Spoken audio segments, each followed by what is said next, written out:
नमस्कार दोस्तों, स्वागत है आपका हमारे यूट्यूब चैनल पर। दोस्तों आज हम इस वीडियो में साइंस के महत्वपूर्ण टॉपिक कोशिका विज्ञान, जिसे हम साइटोलॉजी के नाम से भी जानते हैं, इस टॉपिक के महत्वपूर्ण प्रश्न को सॉल्व करेंगे। और इस टॉपिक से आपके एग्जाम्स में एक तो प्रश्न पूछे ही जाते हैं, ठीक है। तो ये सारे प्रश्न महत्वपूर्ण हैं। तो चलिए आज की वीडियो को हम शुरू करते हैं। देखिए इसमें पहला क्वेश्चन है, सेल अर्थात कोशिका नाम किस जीव वैज्ञानिक ने सर्वप्रथम दिया था। यहाँ पूछा जा रहा है कि कोशिका की खोज किसने की थी। आपके ऑप्शन हैं फ्लेमिंग, ल्यूवेनहॉक, रॉबर्ट हुक या फिर ब्राउन। तो इसका सही आंसर है ऑप्शन सी, रॉबर्ट हुक, ठीक है। देखिए अगला क्वेश्चन है, कौन सी रचना जंतु कोशिका को वनस्पति कोशिका से विभेदित करती है अर्थात अलग करती है। तो राइबोसोम, माइटोकॉन्ड्रिया, सेंट्रियोमियर या फिर सेंट्रियोल। तो इसका सही आंसर है ऑप्शन डी, सेंट्रियोल, ठीक है। देखिए अगला क्वेश्चन है, कोशिका में राइबोसोम की अनुपस्थिति में निम्न में से कौन सा कार्य संपादित नहीं होगा। श्वसन, उत्सर्जन, प्रोटीन संश्लेषण या फिर कार्बोहाइड्रेट संश्लेषण। तो यहाँ पर पूछा जा रहा है, अगर कोशिका के भीतर राइबोसोम नहीं होगा तो निम्न में से कौन सा कार्य संपादित नहीं होगा। तो इसका आंसर है ऑप्शन सी, प्रोटीन संश्लेषण, ठीक है। और क्वेश्चन ऐसे ही पूछा जा सकता है कि राइबोसोम का कार्य क्या है।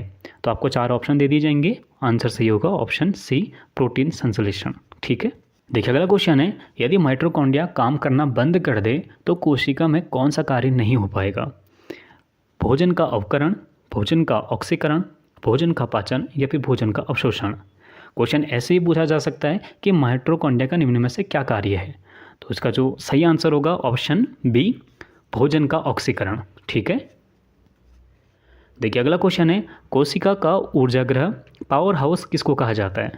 गोल्जी इकाई को, न्यूक्लियोलस को या फिर माइटोकॉन्ड्रिया या फिर राइबोसोम को। तो इसका सही आंसर है ऑप्शन सी, माइटोकॉन्ड्रिया को, ठीक है। देखिए अगला क्वेश्चन है, निम्नलिखित में से कौन सबसे बड़ा कोशिकांग है। देखिए यहाँ पर थोड़ा मिट गया है, तो यहाँ पर कोशिकांग, कोशिका का अंग, जैसे राइबोसोम, माइटोकॉन्ड्रिया और कोशिका झिल्ली, कोशिका भित्ति, तो ये सब कोशिका के अंग होते हैं। तो यहाँ पूछा जा रहा है कि निम्न में से कौन कोशिका का सबसे बड़ा अंग है।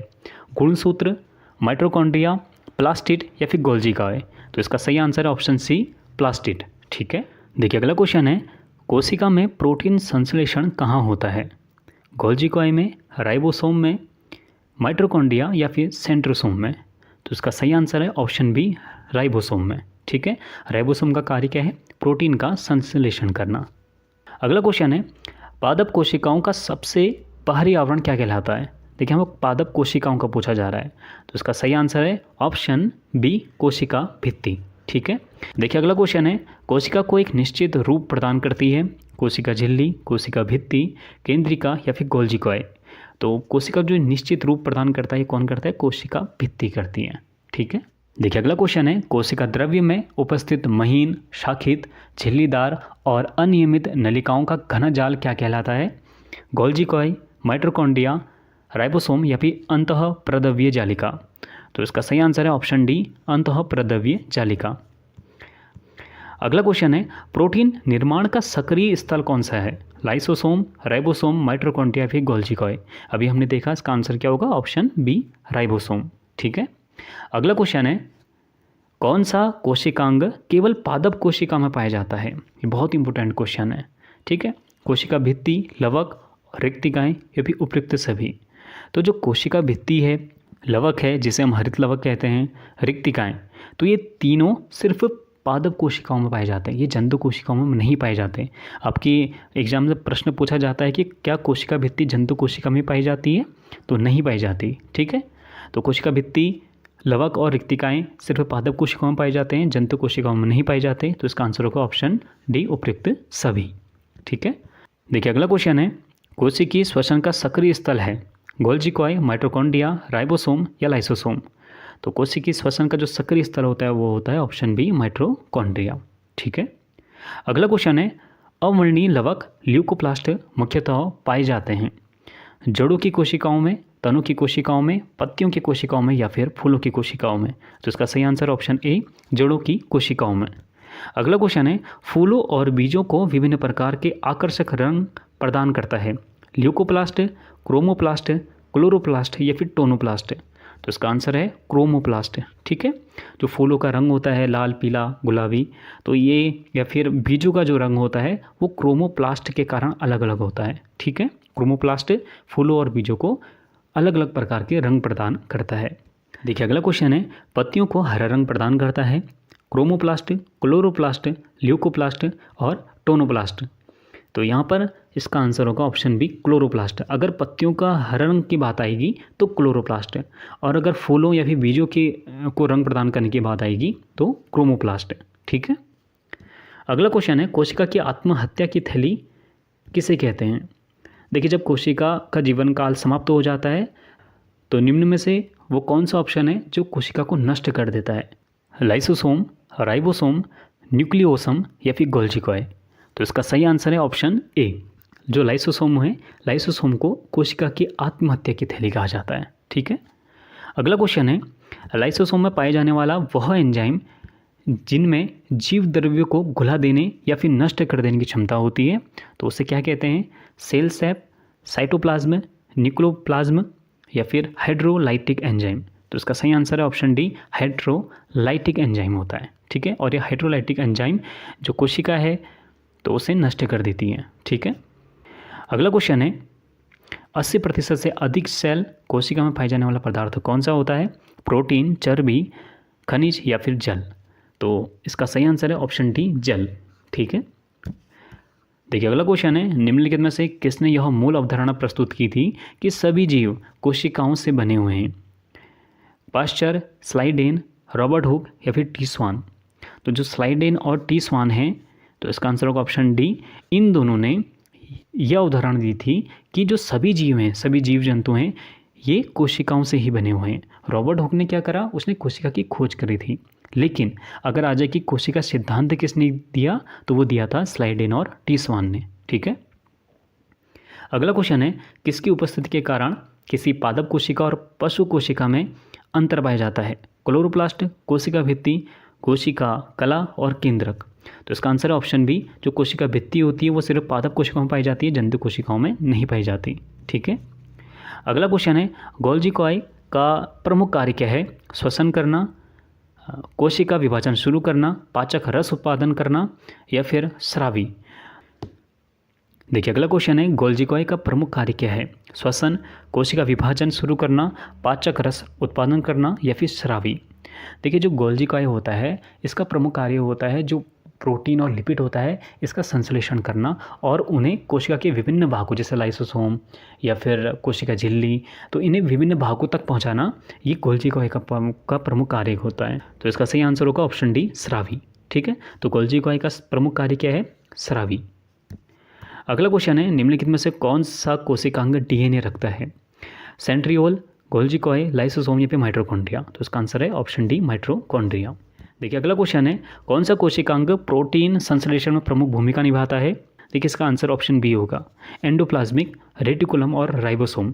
तो ये क्या करते हैं? अभी हमने देखा प्रोटीन संश्लेषण में प्रमुख भूमिका निभाते हैं।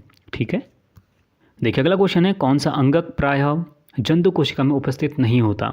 लवक, गोल्जी कॉय, माइटोकॉन्ड्रिया या फिर अंतःप्रद्रव्य जालक? अभी हमने पीछे देखा जो लवक होते हैं ये जंतु कोशिका में नहीं पाए जाते हैं। ठीक है, कोशिका भित्ति, लवक और रिक्तिकाएँ ये सिर्फ पादप कोशिका में पाए जाते हैं।